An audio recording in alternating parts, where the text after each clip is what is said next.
You're listening to the Options Insider Radio Network. For more quality options programs, visit www.theoptionsinsider.com or search for Options Insider Radio Network in your podcast provider of choice. Listeners can also access all of our programming through our mobile app, available in iTunes and on Google Play.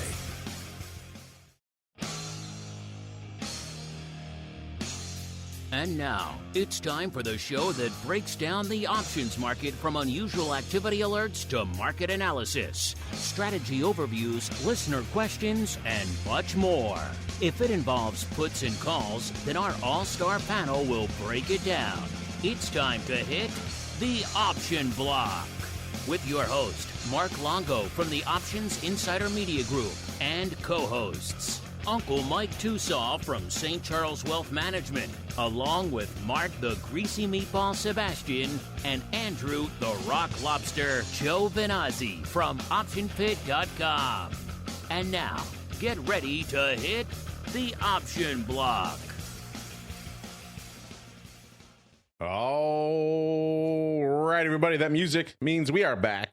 It is time once again to rock out with everyone's favorite. I hope it's your favorite. It's certainly my favorite bi-weekly option source. Yes, it is time for the Option Block. My name, of course, Mark Longo from the Options Insider Radio Network. Of course, make sure you subscribe to the network wherever you get your favorite podcast. We don't judge. Otherwise, you're missing out on a whole bunch of cool stuff. And of course, if you want even more cool stuff in your lives, just had an awesome sit down with our good buddy, Mr. Tony Saliba, taking all your questions last week on the Pro Q&A session. Awesome options. I had double options oddities last week. The giveaways, all sorts of stuff coming up on the end of August. So get your name in the hat for the August Pro Trading Crate. You too can join our gallery of winners, winning a sweet Pro Trading Crate for yourselves. Make the Rock Lobster jealous. He can't win one. He's ineligible. The optionsinsider.com/pro is the place to go. I mentioned the Rock Lobster. Let's bring them on now. The rockingest of lobsters, Mr. Andrew G. from the land of the pit. You know him from a dark alley near you where he flashes you, as well as the uncleest of Mikes, Mr. Uncle Mike Tosaw. They don't have any alleys because they don't really have any buildings in St. Charles, so he's more of a farm/barn flasher. They're both getting ready now, listeners, because it is time to kick off our broadcast week with a little bit of fun. It is time for our 80s Trivia Challenge. Here we go. All right, let's get down to serious trivia business. He has yurts. There are yurts in St. Charles. This is the first time hearing it. I didn't know you had a Mongolian lineage there. Quite true. I heard there's a growing yurt population. Yurt making a comeback. The yurt is the new, tent of 2026 now. Who goes out in a simple camping tent anymore? If you don't have a sweet Mongolian yurt, you're not the cool kid on the camping ground. That's all I'm going to say.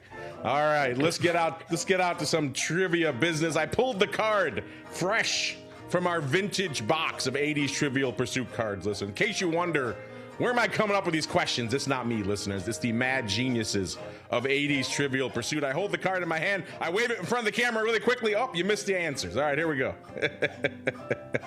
We're going to go to Arts and Leisure, I believe it is. Pink, or Arts and Entertainment. One of those two out there. We're going to get in pink today, gentlemen. Get your hands on the buzzers. What film opens with an assassin tumbling from the Seattle Space Needle? I have no idea. Oh, you buzzed? All right, go ahead, Mr. Rock. Oh, geez, I totally messed this up. It was a James Bond film. Time. Yeah, I can't remember. It was not a James Bond film anyway. It was actually a Hitchcock. I believe this is a Hitchcock movie. Maybe not. Parallax View. Maybe this is after Hitchcock. But it is a movie called The Parallax View, which I've heard of. I've never actually seen. So apparently, I thought it was Hitchcock, though. Is that not Hitchcock? Perhaps it's not. Perhaps it's faux Hitchcock. It's that other, it's not John Le Carre. It's like a Robert Follett or one of those. One of those kind of 70s spy thrillers type of things. I could see it. I read the book, and I was like, kind of a fail. So anyway, there we go. Oh, well, there you go. I got a little confused. I've been to the Seattle Space Needle. Do I get a half a point for that? Yes, there you go. You visited, half points for everyone who's visited this business. Nice restaurant up there. I've eaten up there once, so I get a half point too, even though I'm not playing. So yes, we've created a new genre here on the show, faux Hitchcockian. All right, let's go to history for half a point. See if you can redeem yourselves. Hands on the buzz. This one's kind of a fun one. Who had 4 brothers named Morgan, James, Virgil, and Warren? If you watch TV or movies, I should say, in the 90s, you should definitely know this one. Oh, now I don't know it. I don't All right, going once. Larry and Daryl. Larry, Daryl, and Daryl from Newhart. My other brother, Daryl. No, not the Newharts. It's the Earps. Wyatt Earp, and it's all his brothers. I kept thinking Dillinger. I needed the other one. Tombstone is where they start killing all of his brothers, and he goes crazy. And he's, I'm coming, and hell's coming with me. Tombstone has some of the most memorable lines of cinematic history. Of course, I got 2 guns. I heard that was a good one movie. For each of you. I still say I'm your Huckleberry all the time, even though I haven't seen that movie in ages. Yes, that is a treasure trove of quotable lines. I went to an event a few weekends ago, and Kurt Russell was there, which was kind of cool. And he was talking all about that line in Tombstone, how memorable that was for him. The "I'm coming and hell's coming with me," and he kind of improv'd it on the day, and they just loved it and went with it. So it was kind of a fun soiree. But I digress. Tombstone, no points for anybody. No points. Do you know his father was a building contractor in Saddleback, Maine, in Rangeland. I did not know. That is his locale, Saddleback, Maine. My favorite ski area in Maine, 2 hours and 10 minutes from where I live. You don't realize how long Kurt Russell's been around. He used to play ping pong with Walt Disney. He kicked Elvis in the shins in one of his first movie roles. This guy's been around for a bit. He's made a few movies or two, including some bangers in the 80s. Escape from New York, Big Trouble in Little China. I can go on. Instead, let's go on with the show, right on into the trading block. It's time to break down the latest topics, trades, and trends in the world of options. It's time for the Trading Block. That'd be an awesome trivia block. Just name awesome Kurt Russell 80s movies for about whoever can name the most wins. I would give out points for that. Left, right. I just named most of the good ones, though. So I didn't mention the thing. There's a bunch of bangers in the 80s. Kurt Russell, John Carpenter, that pairing. That was some good times. Is it good times in the market out here today, listeners? Kind of depends what you're looking for. If you're looking for green, you got a taste of it in the Dow, up about 0.25%. If you're looking for red, you're getting a taste of it in the S&P, off about 0.15%. Again, off of the lows of the session. It was trending lower earlier, so if you wanted more red, then perhaps you're not happy with that. And the NASDAQ off about 0.33%. And VIX cash, as we're kicking off the show, right at about 1565, which puts it literally unched from the Thursday show. So a whole heck of a lot of nothing happening on the vol scene since our last show. But around the horn we go. Since there were no winners, I guess I'll just pick Uncle Mike to go first because that's fun. Mr. Uncle Mike, can you name any awesome Kurt Russell's 80s movies that I forgot? And then, are you a fan of Tombstone, B? And then C, what's catching your eye in a kind of lazy drifting market? I can't say I'm really up on with Kurt Russell, so but I'll have Escape from New York. You never saw that? The Thing. I mean, Big Trouble in Little China is kind of iconic. Yeah, no, and those are ones that passed me by in my youth. Oh, you're saddening me, sir. At least you saw Tombstone in the 90s, I would think. I don't know if I did or not. I don't know. I don't think I did. I'm sorry. This show has ended, and Rock Lobster gets all points. Yeah, I guess so. I can respect that. But anyhow, in terms of the markets today, seems like we're waiting to see, I guess, from what Trump is saying now, is that now he's going to do he's pulling out the big guns now and doing economic sanctions on Iran, and he's going to make it so that people who do business with him are not going to do business with the U.S., and he's starting to really get after him now. But who knows what's really happening. The other news out there is that we now have increased tariffs with Canada. Canada says that they're at war with the United States because this is like war when you have a trade war going on, is what the Canadian Prime Minister said. So we got all sorts of back and forth going on between, I ironically, Canada and Iran. I don't know if I've ever said those words in any type of analysis of markets. Where the issues are with Canada and Iran today. It's not a combination of countries we typically our two historic rivals, Iran and Canada. Yeah, it's you really don't see that as a combination most of the time. It was the lost part of the Cold War, our long battle with Canada. I think there you go. So those are the two big countries that are in the macro news today with what's happening. In terms of what the markets are doing at this stage, and just looking at the S&P, it's down fractionally, so it's not down. It's just not really moving. And maybe they didn't turn the machines on yet. I don't know, but not getting a lot of movement there. Just with some stocks that I'm looking at for what's happening, what's moving, what's happening. NVIDIA down 2% on the day. Palantir down 1% on the day, which that's really not a lot for them. Just with some other stocks that I look at or that are in the triple income in some of our portfolios, we're really not getting any significant movement on anything today with anything that we hold. So it's really not a lot of action at this point right now. I think that just some things that we need to continue to watch or that I am seeing today that actually is lighting up my tape at this point. We do have bonds. We're actually getting a little bit of movement to the upside in bonds. Not a ton, but a little bit.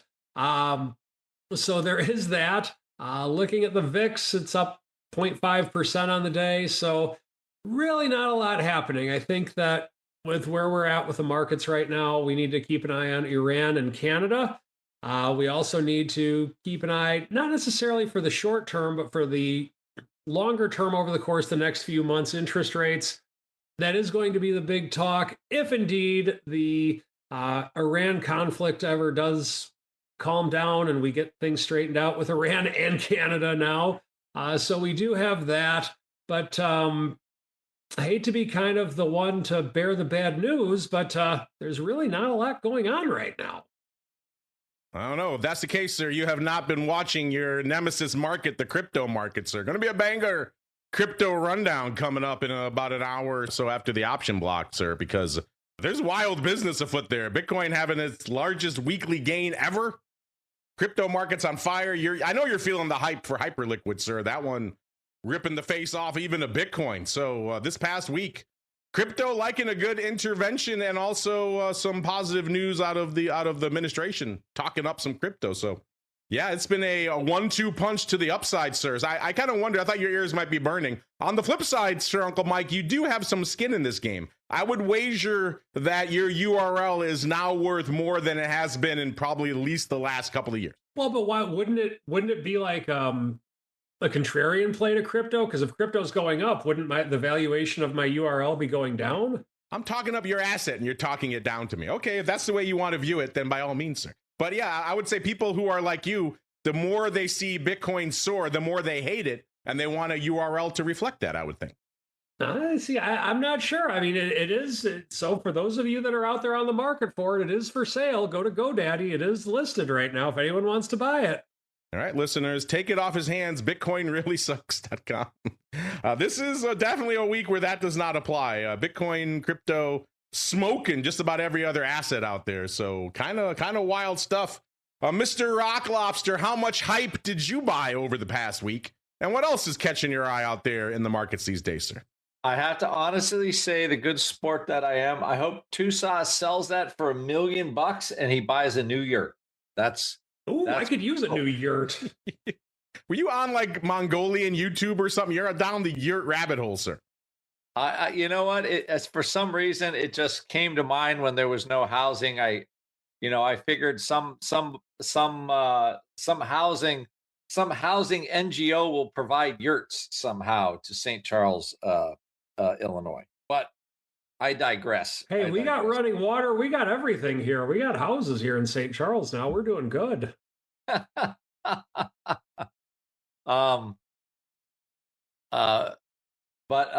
as far as the, I was just thinking, but anyway, as far as Bitcoin goes, the first time I heard about Bitcoin was when wasn't it a Cyprus? Remember Cyprus went bankrupt in the early Euro crisis, maybe 2011, somewhere around then. When a Bitcoin was only like all these guys are mining all these Bitcoins for like they were worth $50 or $60, literally 2011. I know they were worth that much money, and I had students that ended up doing extraordinarily well mining them. But the first time you heard about Bitcoin was that sovereign debt crisis or that sovereign crisis in Cyprus. I think they just I can't quite recall, but anyway, but basically everybody thought the euro was going to go kaput, right? Because we had that domino effect, and then Greece, and then it was we had a mess for about 6 months.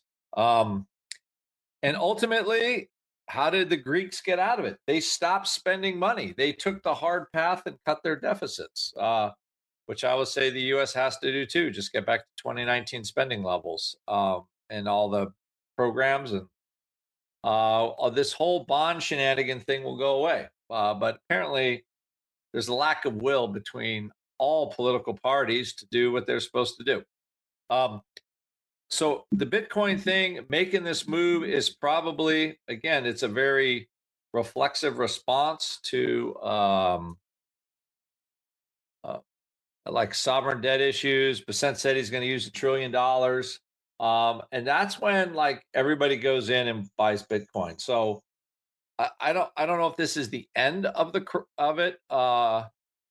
I would say that is probably a shortable event when that happens.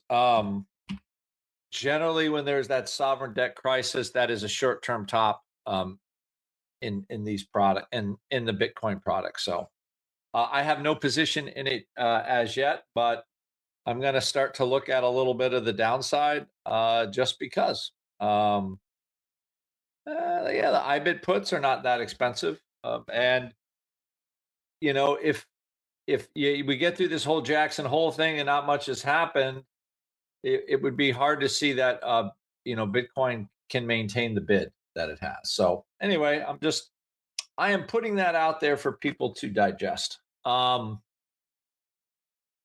that's generally when Bitcoin has these snap rallies. I think that's as far as, and then we got NVIDIA earnings coming out. We'll see what's happened, and those are, I think, the big. Those are kind of the big short-term items until the giant sucking sound of Anthropic's $3 trillion IPO comes out. I've seen valuations anywhere between 1 trillion and 3, which, if you're a business and you own 1% of, that's that difference between 1% and on 1 trillion or 3 trillion is pretty big.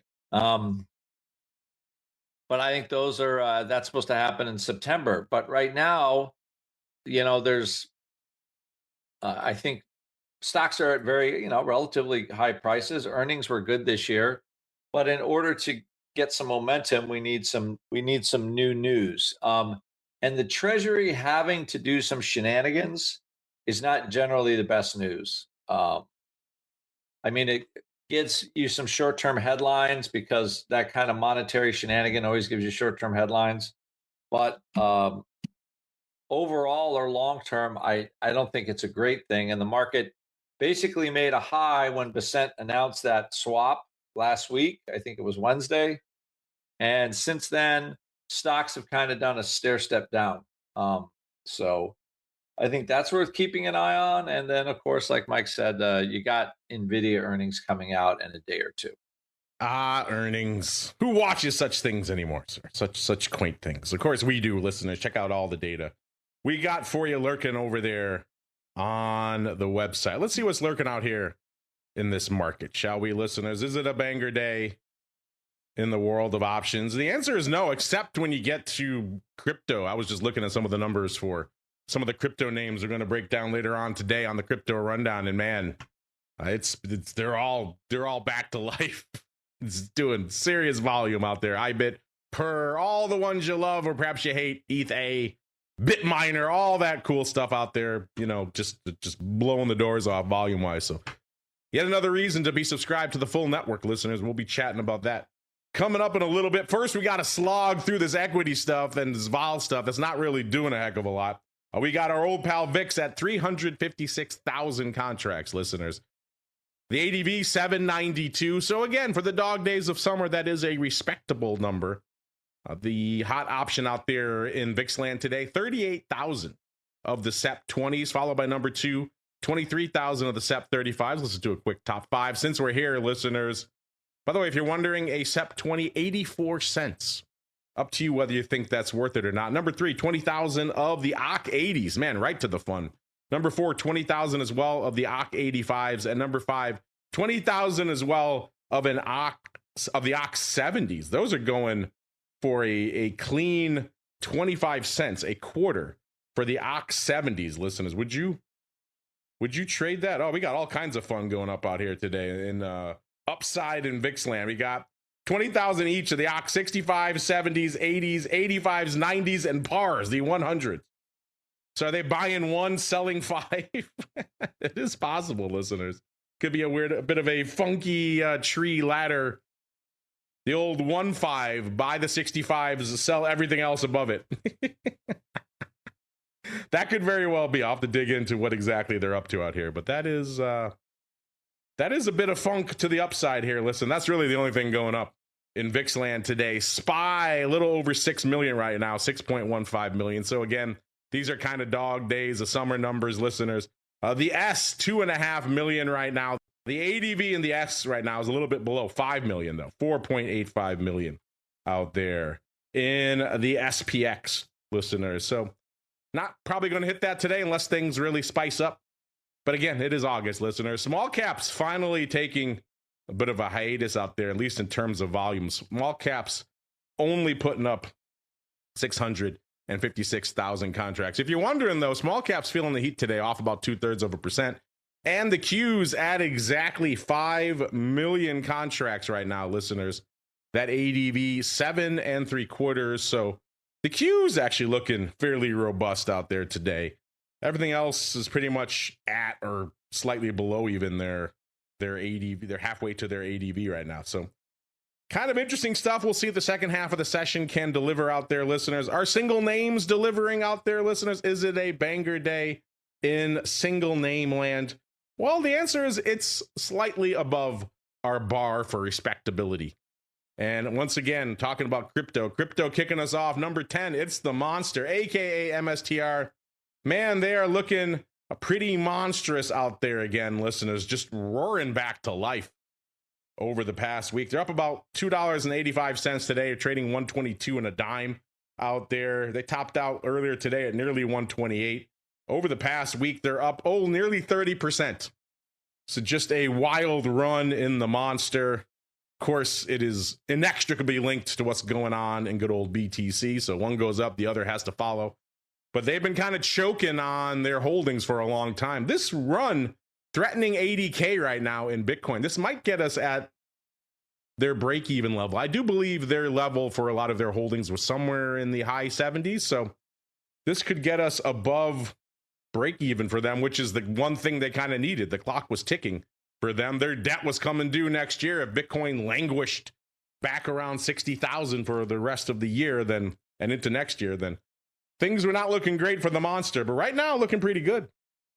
Interesting out there for the monster. Number 10, 373 on the tape. Number 9, it's our old pal, Alphabet Class A. Again, used to be a sleepy day when Alphabet was in the top 10. Today, a little bit of a different beast. Number 9, 376,000 contracts on the tape. Trading $349.50, up about $4.60 today, or about 1.3%. So a good little day for Alphabet. As we keep climbing to number 8, Mr. Meta is the artist formerly known as Facebook. Are they having a good day out there today? The answer is yes, rallying $7.87, trading $557.77, and putting up 419,000 contracts. So back below that 600 strike that they have a hard time maintaining out there, but getting back about $7.50 today. So I think Meta Bulls will take that. Let's see what the SpaceX Bulls, are they happy today or not? The answer is no, but only slightly. The stock's selling off about $1.50, trading $135.40 right now. Remember, if you're trading SpaceX, it's all about these lockups. There's just a wave after wave of lockups coming due in this name. So pay attention to those. That's what hit the stock last week, and, watch the schedule for the next round coming.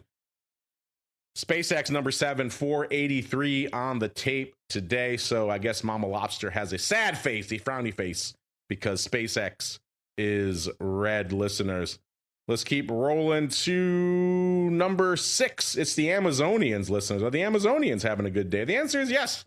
They're up about $3.50, trading $262.18 right now. Good for number 6. 607,000 contracts on the tape for them. So the Amazonians having themselves a bit of a day. Is Intel having a day out here? The answer is no. Trading 87 and about a quarter, off 286 right now. So back below the 90 handle. We haven't seen that in a little bit out here in our good buddy, Mr. Intel. I take it back. They did, at the end of July, they did drop into the 80s again. But outside of that, you got to go all the way back to pretty much April of this year. That was the last time they were hanging out in the 80s, listeners. So it's been a long dalliance north of 90 and indeed north of the power strike, but giving some back now to the market gods, off a little over $3, trading a little bit shy of 87 right now. For Intel, number 5, 658,000 contracts on the tape. Number 4, it's Micron. And again, throw a dart. Where is it today? Where is it right now? The answer is it's selling off $53 and a dime. Actually, I just take that back. It just ticked even lower. It's off $55.75, trading $9.11 exactly, off nearly 6% right now. So Micron, again, I've said it before, is living up to the name today. If you're bored, you want something to kind of wake you up in the morning, your coffee ain't doing it, how about a little bit of Micron? A little shot of Micron in your arm will wake you up. Number 4, 780 on the tape for Micron. Number 3, it's the Fruit Company. And again, this is a name that it's kind of hard to pin down these days exactly what is driving it. Market's selling off, they're rallying, they're selling off, the market's rallying, vice versa. It seems to be very much doing its own thing these days. And today that thing is to the upside, up $2.86. Trading right around 312 and a quarter right now. Good for number 3, 903,000 contracts on the tape. For the Fruit Company, everyone's anticipating this big fold to be released by them sometime in the near future. So we'll see if that can live up to the hype or not. They're finally going to get into the folding phone fray.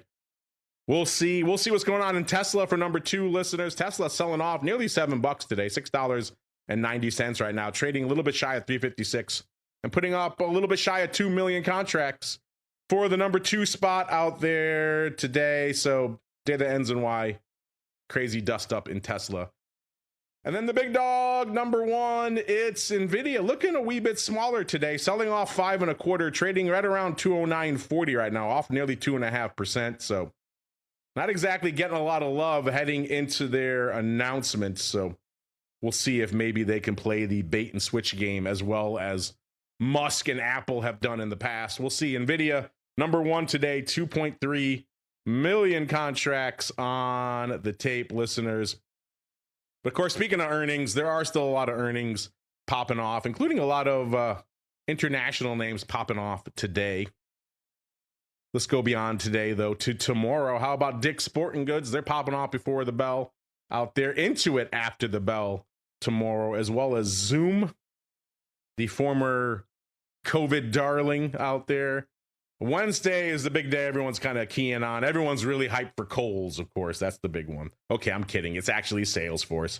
All right, I'm kidding again. It's actually NVIDIA, listeners. Yes, NVIDIA popping off after the bell on Wednesday. They are very much kind of the bellwether for this whole AI thing that everyone's all hyped up about out there these days. They're kind of the only ones making money at it right now. So we'll see. We'll see if that can persist. And then the beneficent folks that they are, they turn around and just give all that money to their consumers, to their customers, to buy more of their precious chips.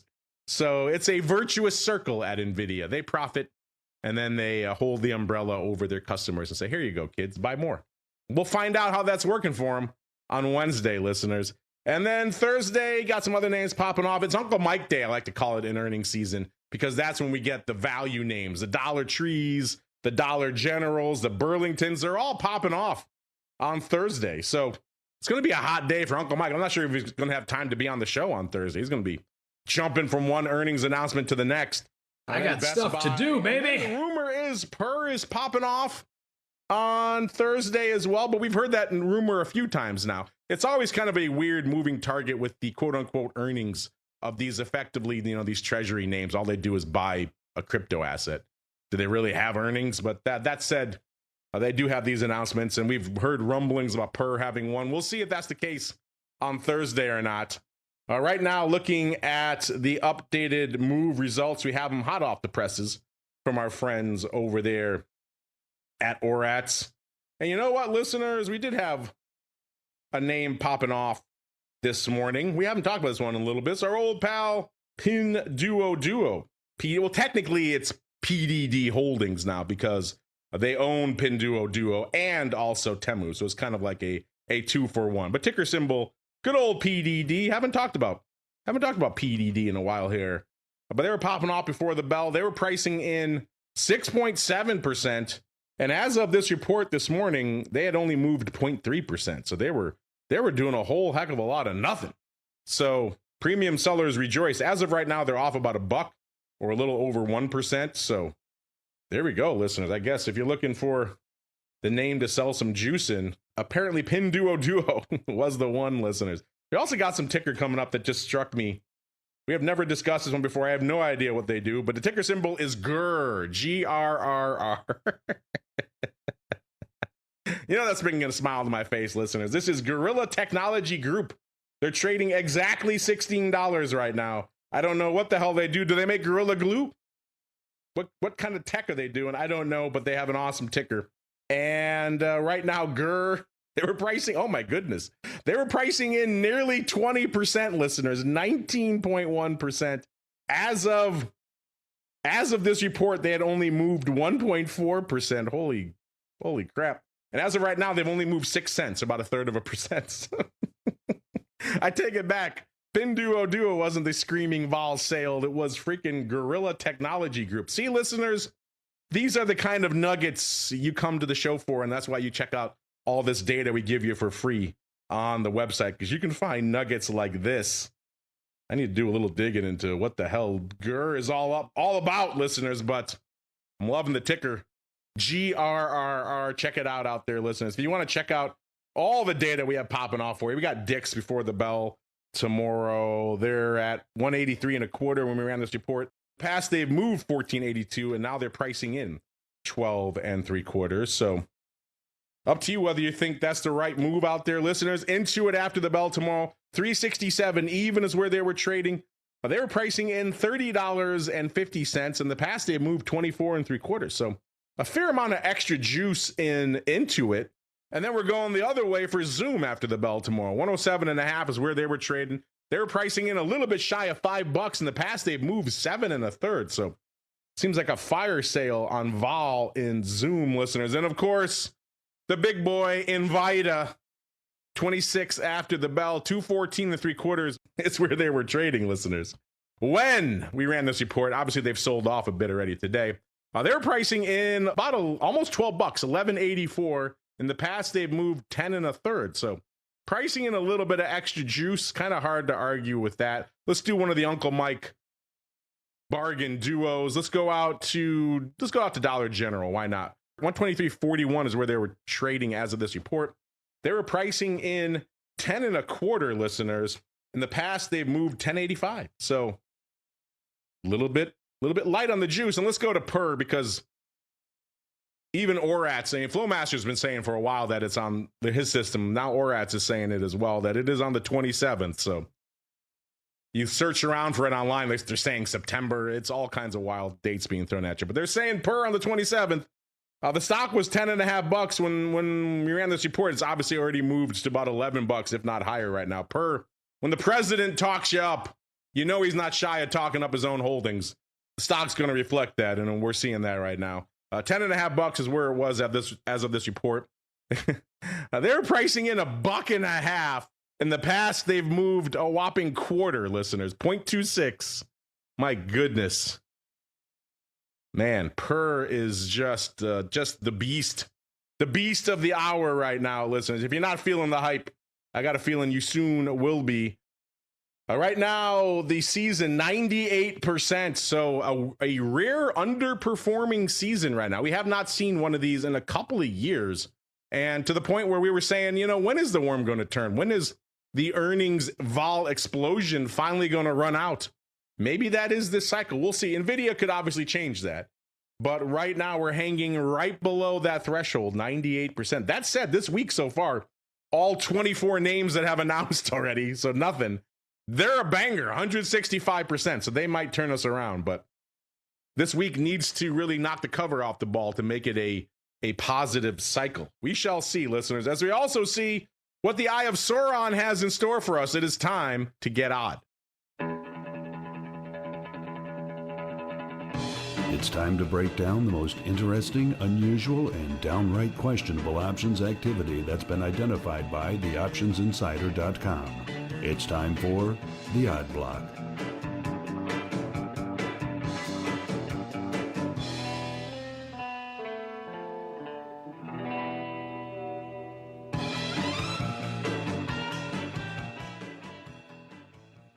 All right, everybody, let's get down to business. And before we do that, Mr. Rock Lobster, inquiring minds want to know, are you feeling the hype, and how much PER have you acquired since last we spoke, sir?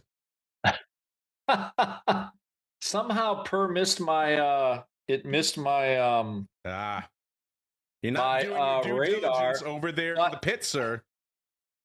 I just realized, did you send me this one? I could have sworn.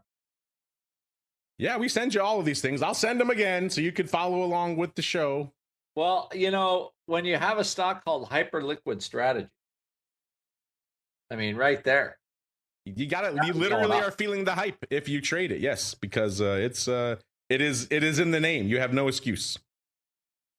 It's also in your WhatsApp and the Zoom. So there you go. You have no excuse. What I like about it is it's focused on accumulating hype, the native token of Hyperliquid. What better business model is than just buying hype? To house all of finance.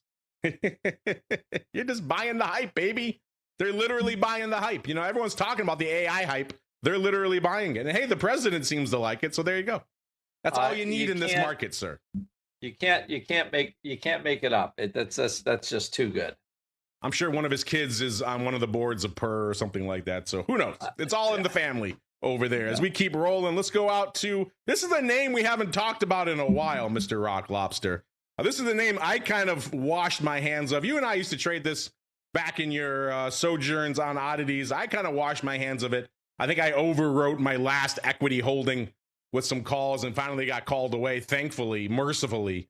Probably about a year ago, maybe a little longer. What are we talking about, listeners? This is Denison Mines Corp. Trading at a ridiculously lofty $3.56. $3.50 for Denison. If you know anything about Denison, listeners, that's quite the climb. Up about 6 cents today. This is a big uranium miner out of Canada, listeners. Rock Lobster and I got lured into, at least I did, years ago on oddities because they were paying ridiculous premiums for covered calls in this name. You could sell calls all day long and get paid a ton for it. So I did. And then eventually I had some leftover stock and the stock kind of just ended up languishing for years. I ended up writing some decent covered calls on it, and we had some good lessons about it on the Oddities show. But nonetheless, I was happy to have my stock called away towards the end of last year. I think right around, it languished $1.25, $1.50. This thing was an absolute dumpster fire.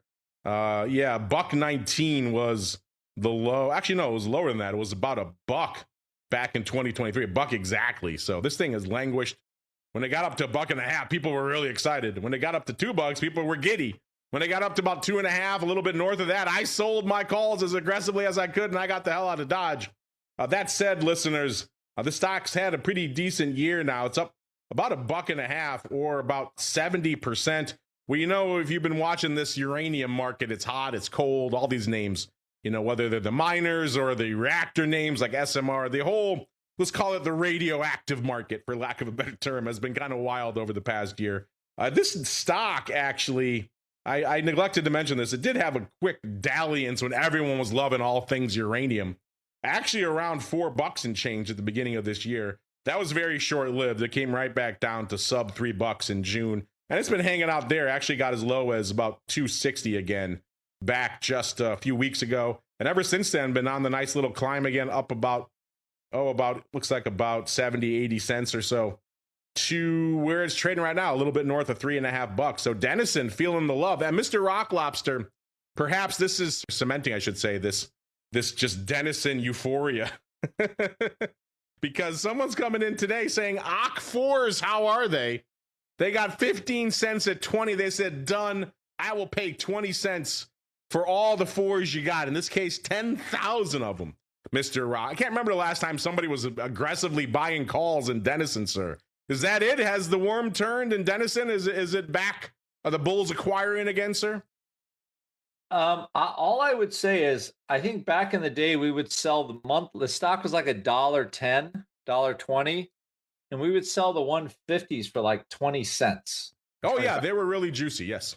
Like I go, okay, I'll just buy the miner. You buy like 2,000-3,000 shares, and it for like a while, it was a pretty consistent, like you sell a 10 lot or a 20 lot, like you could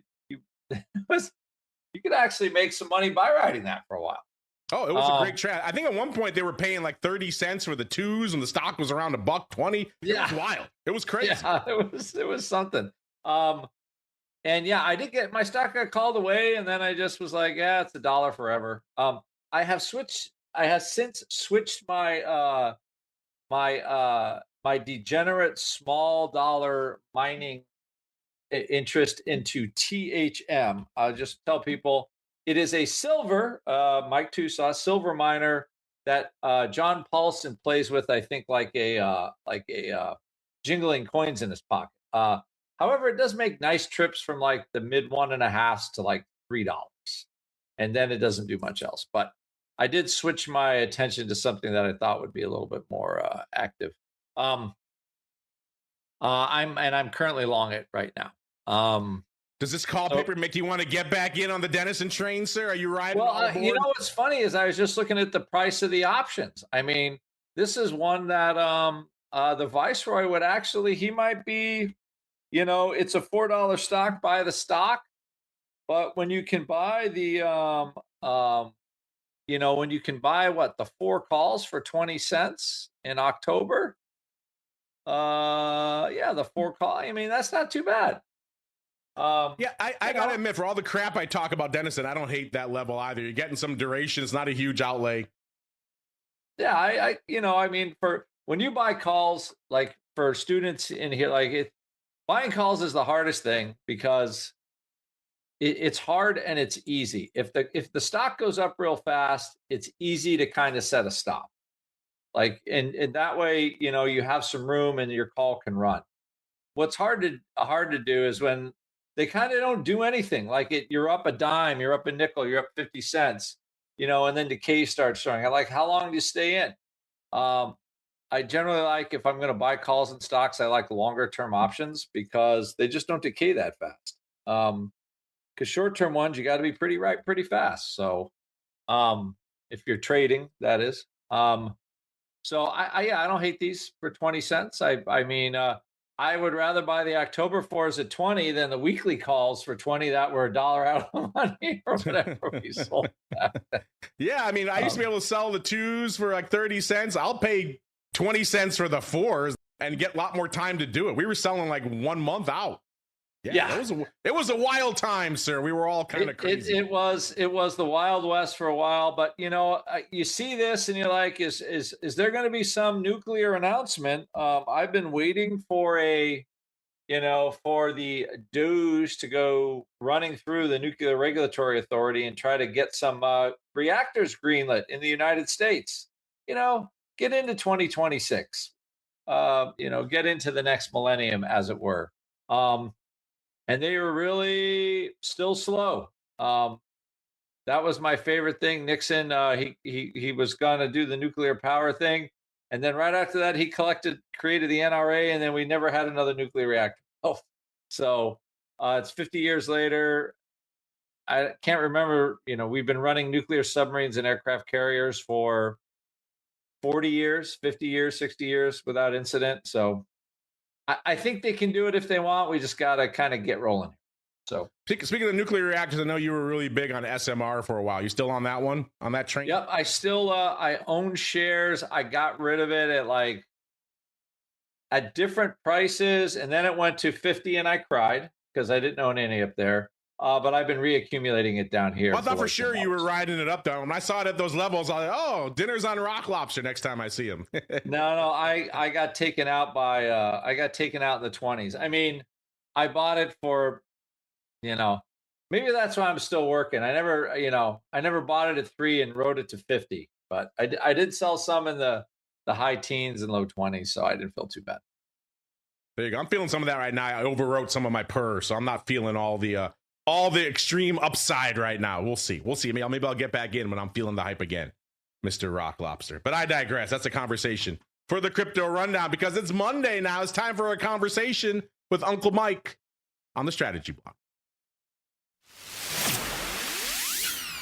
It's time to dispense options, wit, wisdom, and education. It's time for the Strategy Block. All right, Uncle Mike, the floor is yours. You have about 10 minutes to tell us all why you're feeling the hype, sir. Hey, I'm always feeling the hype. So anyway, what I want to talk about today is the hype in the conservative section of a client portfolio. Oftentimes we hear you need to have 60% of your portfolio in stocks, 40% in bonds, maybe 50-50, maybe 70-30. Now, while I'm not opposed to fixed income, I think it does have its place. I think fixed income's a good thing to have if you want to have some income, if you literally need money coming in and you're trying to live off of your portfolio. That can be a great spot to collect income on.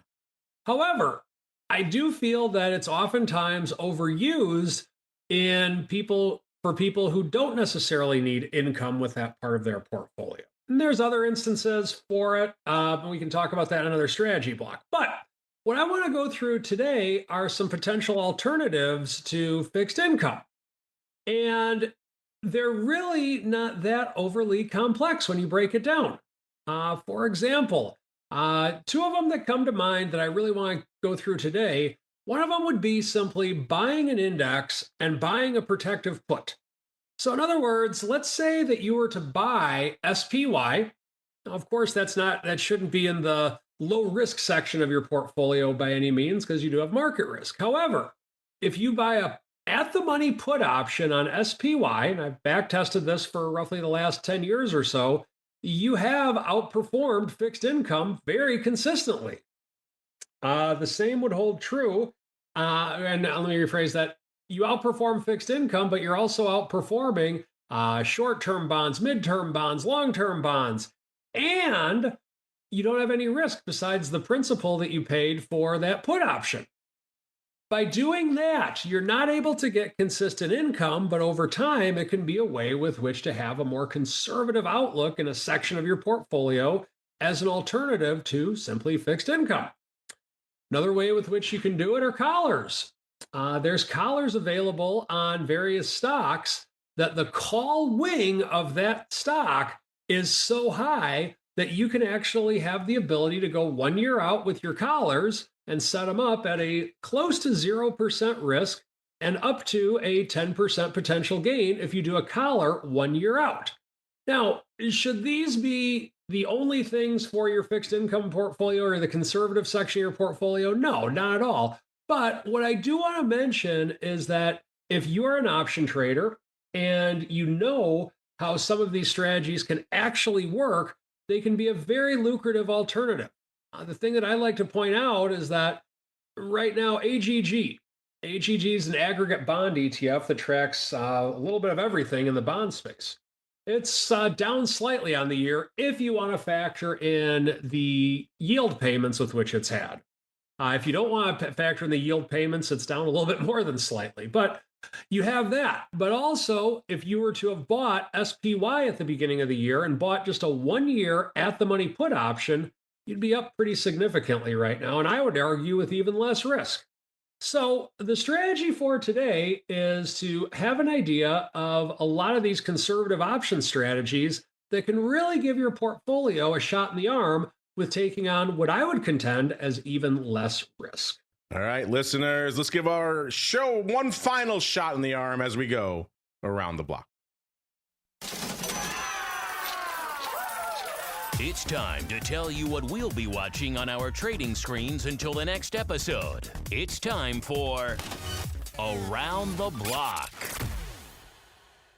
All right, everybody, as we go around the block, listeners, let's do a final check-in on the markets here. The S&P off a little bit more than it was at the start of the show, off about 1/3%. NASDAQ off about 2/3%, and Dow struggling to hold on to its gains, up a little over 1/10%. So it does seem like we're sliding back into the red. We'll see how it closes out on the hot options report later today, listeners. And VIX cash ticking back up to about a 1580, so getting slightly spicier since the start of our show. And you know who's always spicy? It's the Rock Lobster. Mr. Rock Lobster, sir, what are you keeping an eye on for the rest of the week? And then where should folks go if they want a little bit of flash in business with you? Yeah, if you want to get flash, come on over to optionpit.com, of course. We've been doing it 15, 16 years. We're adding a new trader, Tim Colby, to our roster.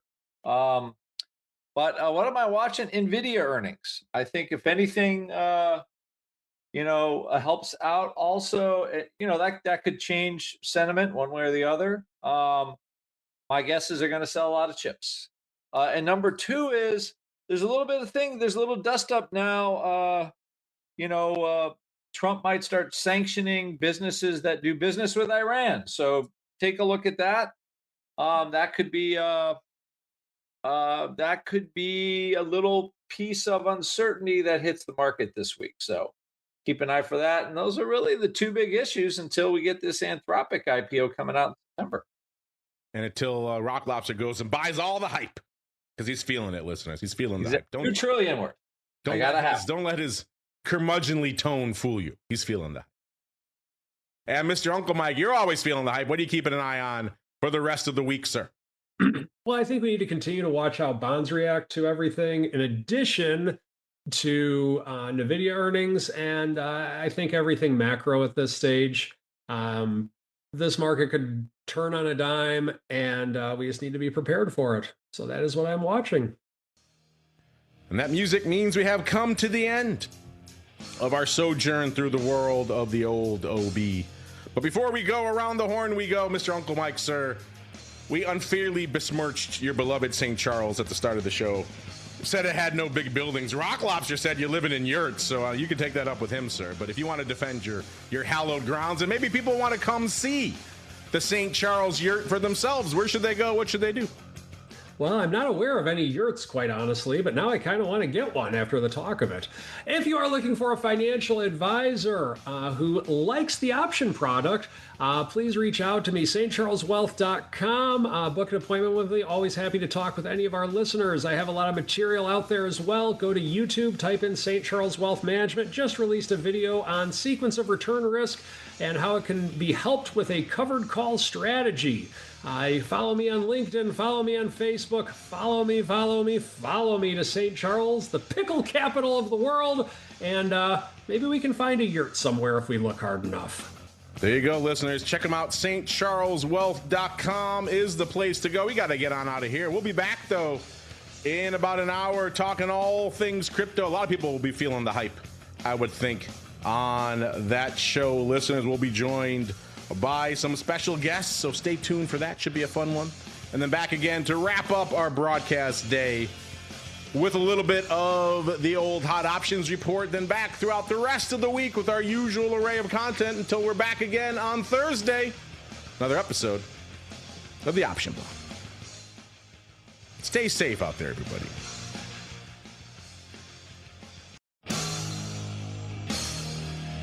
You're listening to the Options Insider Radio Network. For more quality options programs, visit www.theoptionsinsider.com or search for Options Insider Radio Network in your podcast provider of choice. Listeners can also access all of our programming through our mobile app, available in iTunes and on Google Play.